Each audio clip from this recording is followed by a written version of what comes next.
আজ এই কালীবাড়ি আরাবুল সাহেব আসলো এবং এখানে বিগত 15 বছর কোনো বিরোধী পতাকা ওড়েনি, কিন্তু আজকে দেখছি আইএসএফের পতাকা উঠছে। এই বিষয়ে কি বলবো?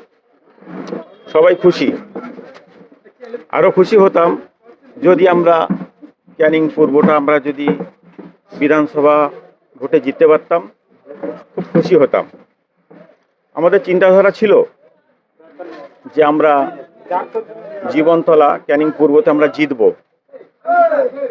কিন্তু আমরা জিততে পারলাম না কোনো কারণবশত,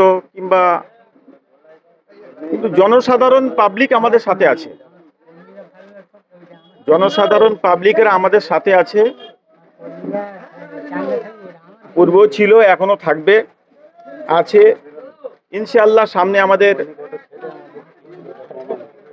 পঞ্চায়েত ভোট আসছে, এই পঞ্চায়েত ভোটে আমরা জিতব। এই পঞ্চায়েত ভোটে আমরা জিতব। সমস্ত কর্মী সদস্য সকলকে এক থাকতে হবে, একসাথে চোখে চোখ রেখে লড়াই করতে হবে। আমাদের পিছে হাঁটলে হবে না। আমরা পূর্বে দেখেছি ভাঙড়ে নওশাদ সিদ্দিকী সাহেবের ওপরে কত রকমের নির্যাতন অত্যাচার, সারা বাংলার মানুষ এক করে, নায়ক নায়িকা থেকে শুরু করে খেলার প্লেয়ার থেকে নিয়ে শুরু করে সবাইকে এনে নওশাদ সিদ্দিকীর পেছনে লেগেছিল ওনাকে হারাতে হবে। কিন্তু এত চেষ্টার পরেও ভাঙড়ের মানুষ সতর্ক ছিল,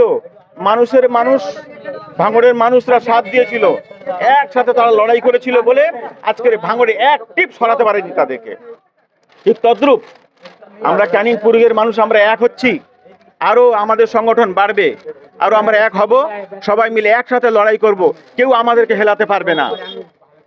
তবে লড়াই এরকম নয় যে লাঠি সোঁটালি আমরা লড়াই করব,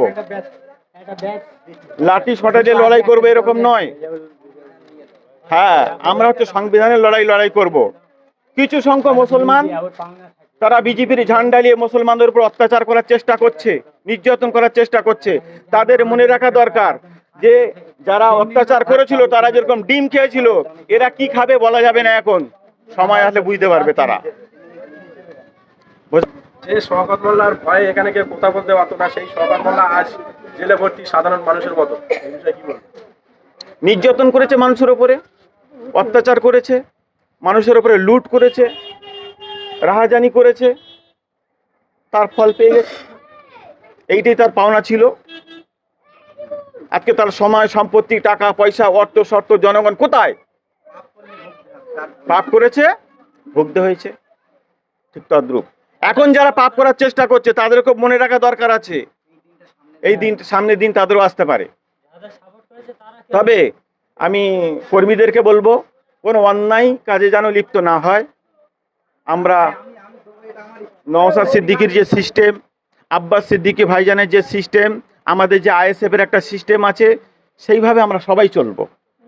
যদি একটা কর্মী ভুল করে, বসে একসাথে আলোচনা হবে, বোঝা গেল তো?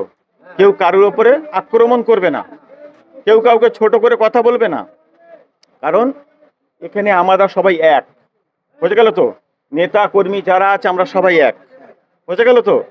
এখানে কেউ কারোর বিরুদ্ধে কোনো কথা হবে না। যদি কোনো রকম সমস্যা হতে পারে, সেটা আমরা একসাথে বসে আলোচনা করব।